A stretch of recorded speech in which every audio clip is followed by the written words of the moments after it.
Tu as envoyé de l'argent en Afrique. On a pris de l'argent. On a mis quelque part sur un hôtel. J'ai expliqué encore ce soir à une de mes filles. L'hôtel, c'est quoi? C'est un lieu érigé. L'hôtel, c'est quoi? C'est un lieu indiqué où les sacrifices se font. L'hôtel, c'est quoi? C'est un lieu, lorsque tu n'as plus d'espoir, tu viens te placer comme cette femme de Anne dans la Bible. Dans le livre de 1 Samuel. Elle avait tout perdu. Il n'y a plus d'espoir pour elle. 1 Samuel 2. Elle a se placer sur l'hôtel. Elle s'est mise à genoux. Elle s'est mise à pleurer devant Dieu. La Bible dit, Dieu l'a répondu. L'hôtel, Dieu parle à l'hôtel. Et le diable fait aussi le contraire de Dieu. Il monte l'hôtel. Tu es allé chez le marabout. Il t'a dit, ma fille, viens, donne-moi, j'ai besoin de... Elle dit, ma fille, donne-moi ton argent. Tu as donné l'argent. C'est ce qu'on a expliqué la fois dernière. Je vais encore expliquer pour dire pourquoi tu en as besoin de la cuite d'âme. Bien-aimé, regarde-moi ça. Lorsque tu es allé chez ce marabout, peut-être que je ne sais pas ce qui t'a entraîné là-bas. Je ne sais pas. Mais je crois que je suis entré chez ce marabout. Peut-être que tu avais besoin de la santé. Tu avais besoin d'avoir une solution à ton problème. Tu es allé chez le marabout. Il t'a pris, vous allez au bord des eaux. Suis-moi très bien. Il t'a mis dans un... Écoute-moi très bien. Ce n'est pas mon message. Mais je ne sais pas pourquoi je viens là-dedans. Je ne sais pas. Je m'adresse à une femme qui est assise là. À un homme qui me regarde la première fois. Tu es assis là, tu me regardes. C'est à toi que je m'adresse. Dieu me dit, parle à cet homme. Tu es allé chez le marabout. Et puis, on t'a amené quelque part. On t'a donné de l'œuf. On t'a dit, voilà un œuf. Et tourne au milieu de ta tête. Et tu frappes par terre. Et tu l'as fait. Tu es allé chez un autre. On t'a mis dans un cercle. On t'a mis dans un cercle. Et dans ce cercle-là, bien aimé, on a commencé à faire des choses. On a commencé à dire des choses. On t'a mis dans un carrefour. Dans ce carrefour-là, c'est un carrefour à 4 voies. On t'a mis dans ce carrefour. Bien aimé, quand tu prends l'œuf, tu tournes, tu frappes par terre. Ça veut dire que tu enlèves toute ta gloire et tu détruis ta gloire. Suis-moi très bien. Tu détruis ta gloire. Et lorsqu'on te met dans un cercle, on te délimite. Suis-moi très bien. On dit, c'est là. C'est là. C'est à ce niveau-là. C'est à ce niveau-là. C'est à ce niveau-là que ta vie s'arrête. Dans un carrefour, veut dire que tu n'as pas de voie. Tu commences une affaire aujourd'hui, tu arrêtes. Tu commences l'autre demain, tu arrêtes. Tu commences l'autre demain, tu arrêtes. On t'a fait scarification sur le corps. On a pris des produits noirs. On a mis dans ton corps. C'est-à-dire quand ton sang... Sache que chaque fois que le sang coule, suis-moi très bien. Toi, tu me regardes. Chaque fois que le sang coule, sache que c'est une alliance établie. Chaque fois que ton sang coule, il y a une alliance qui est établie. On t'a mis des produits sur le corps. Et ces produits-là, suis-moi très bien, ces produits-là sont restés en toi. Suis-moi. Et ces produits-là, ton sang a coulé. Il y a une alliance entre toi et ces esprits. Ah oui, il y a une alliance entre toi et ces esprits.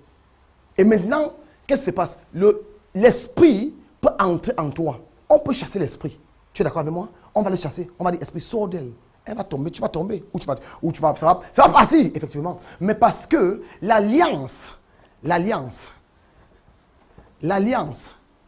n'a pas été brisée. Quand l'alliance n'a pas été brisée, qu'est-ce qui se passe en fait? L'esprit a le droit légal de revenir en toi. C'est comme toi, peut-être tu es un Britannique ou bien un Français, je ne sais pas, on te chasse ce pays. Tant que ta naturalisation n'est pas ôtée, tu vas revenir parce que tu as encore le droit de revenir sur ce territoire. C'est la même chose. Ça va revenir pour te détruire. Attention quand ça revient. Et la Bible dit, dans les évangiles, quand un esprit sort d'un corps, il va dans les lieux arides, chercher refuge. Il revient dans le corps. Et parfois, il ne vient pas seul. Il y avait 7 autres esprits. C'est pour ça que je n'impose pas les mains. J'ai dit, je ne prie pas. Il faut bien t'asseoir avec l'homme de Dieu, qu'il comprenne qu'est-ce qui va prendre ta vie. Pourquoi ton foyer est comme ça? Pourquoi ton foyer est brisé? Pourquoi tu es comme ça? Tes parents vous ont emmené chez un marabout. Au bord des eaux. Et vous avez eu une alliance avec les esprits des eaux. Vous êtes marié spirituellement avec les esprits des eaux. Et tu veux que ton mariage marche. Comment ça va marcher? Ça ne pourra pas marcher. C'est pour ça que tu souffres comme ça. C'est pour ça que tu as des difficultés comme ça. C'est pour ça que cet homme ne peut pas rester chez toi. Il y a quelque chose qui cherche cet homme de sortir de la maison. Parce qu'il y a une femme spirituelle là. Ou il y a un homme spirituel dans cette maison qui l'empêche de rester. C'est ça ton problème. Et parfois, ce n'est pas toi. Parfois, ce sont tes arrière-parents. Et qu'il y a une malédiction qu'on appelle la malédiction générationnelle qui couvre tout le village. Bien-aimé. Et qui veut détruire ta vie. Qui veut de détruire ta vie. Tu es chrétien, mais ça agit.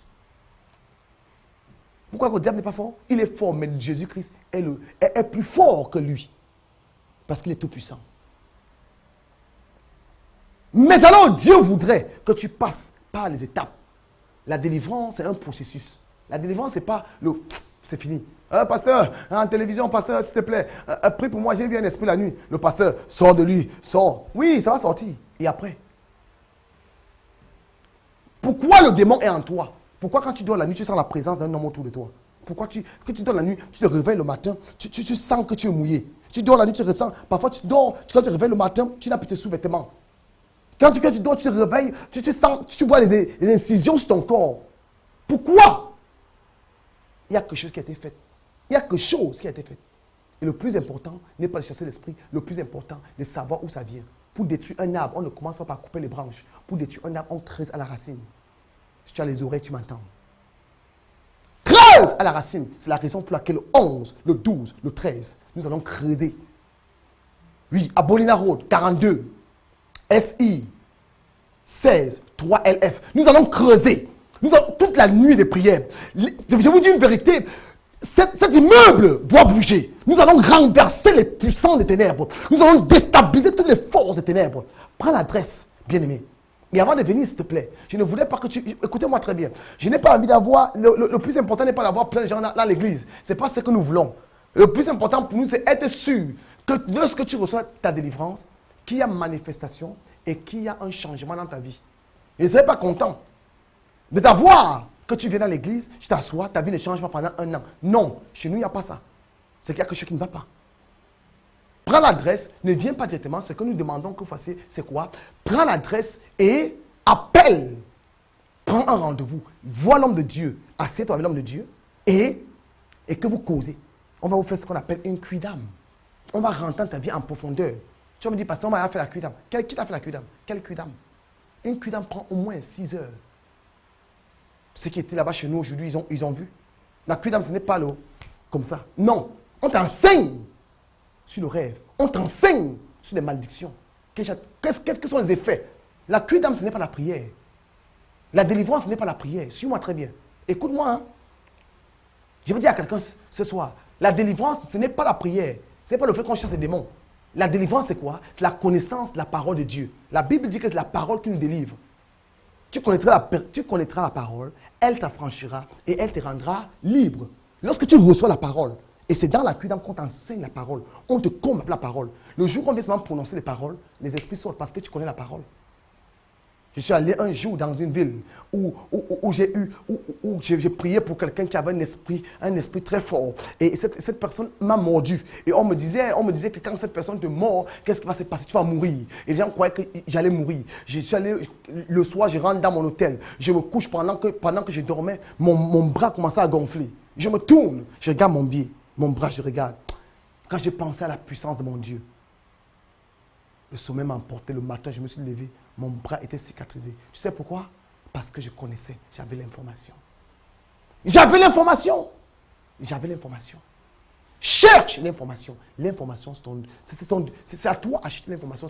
La Bible dit que mon peuple périt parce que Dieu dit mon peuple, ça veut dire son peuple à lui, le peuple de Dieu, périt parce qu'il lui manque la connaissance. Dieu n'a pas dit que les hommes périssent. Non, il a dit que mon peuple, le peuple qui m'appartient à moi, Dieu. Les chrétiens, si tu vas enlever le peuple, on met les chrétiens. Les chrétiens périssent parce qu'ils n'ont pas la connaissance. Voici la connaissance, bien-aimé. La connaissance est à toi.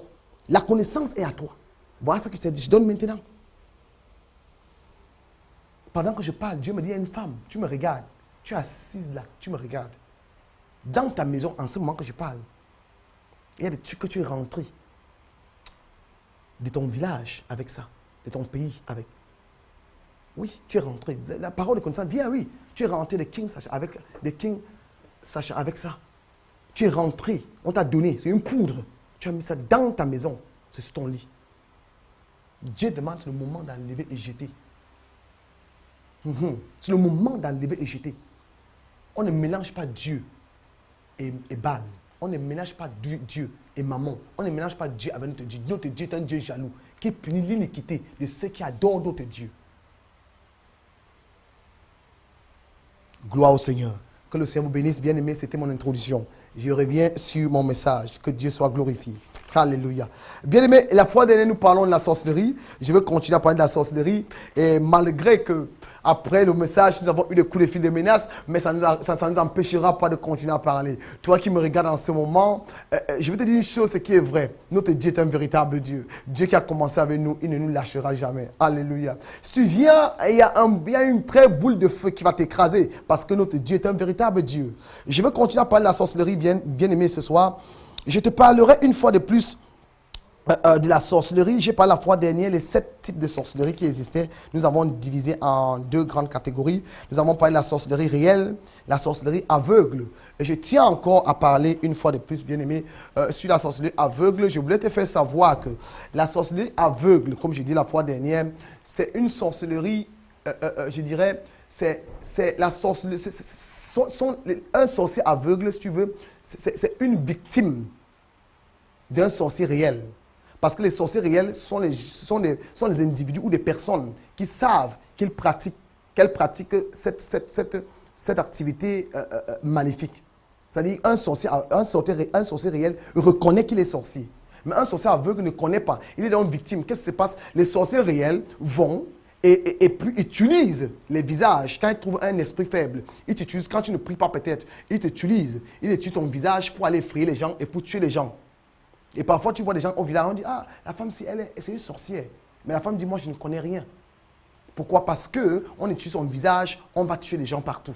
On va faire des mauvaises choses. On va bouffer les gens, comme disent mes compatriotes congolais. On va bouffer les gens quelque part. Les sorciers aveugles. Ils ne connaissent rien. Alors, un sorcier aveugle, bien aimé, suis-moi très bien. Un sorcier aveugle, comment tu vas reconnaître que tu es sorcier aveugle? Lorsque tu manges constamment, je dis bien constamment dans le rêve. C'est-à-dire que tu te réveilles le matin, parfois tu sens même que tu es plein. Ça dit, tu es sorcier aveugle. On te donne des nourritures, on te fait boire du vin et autres dans la nourriture. On t'utilise, ton corps est devenu comme des cobayes, c'est-à-dire un point d'expérience. Et nous avons parlé de la sorcellerie charismatique, que je vais revenir là-dessus. La sorcellerie charismatique, c'est quoi? La sorcellerie charismatique, c'est la sorcellerie qui est utilisée dans plusieurs églises. Lorsqu'il parle la fois j'ai dit il y a même des églises qui pratiquent cette sorcellerie-là. Je vais vous prendre un exemple des églises où on utilise des méthodes humaines pour maintenir les gens dans l'église.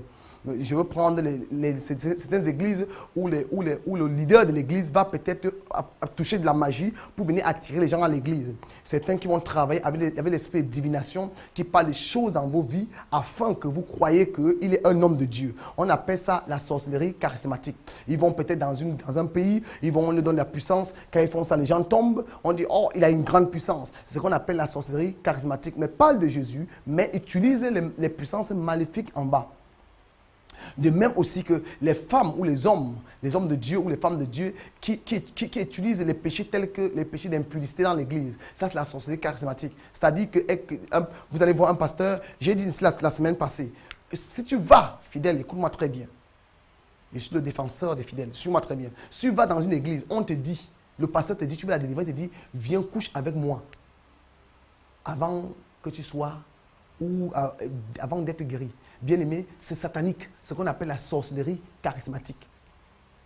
Si tu vois un pasteur faire ça, bien-aimé, quitte son église. Si tu demandes qui t'a demandé, qui te dit que c'est le pasteur James qui a demandé à tout le monde de partir parce que tu couches avec des femmes. Et c'est anormal, parce que on appelle ça l'inceste spirituel. Et quand ce pasteur va avec vous, qu'est-ce qu'il fait? Il dépose des démons en vous. Suis-moi très bien. Il dépose des démons dans ta vie. Il détruit ta vie. Et si tu imposes des mains, c'est grave. Il transfère l'esprit d'impudicité. Il transfère l'esprit d'adultère. Même sur les enfants, quand ils prient à l'église, ce qui sont en nous. Parce que la Bible dit que c'est ce qui sont en nous qui est plus important. Ce n'est pas ce qui entre. Qu'est-ce qui sont en lui? C'est l'adultère, la fornication, le mensonge, le vol. C'est ce qui sont en lui. Et quand il dépose en toi, bien-aimé, ta vie est gâtée. Alléluia. La sorcellerie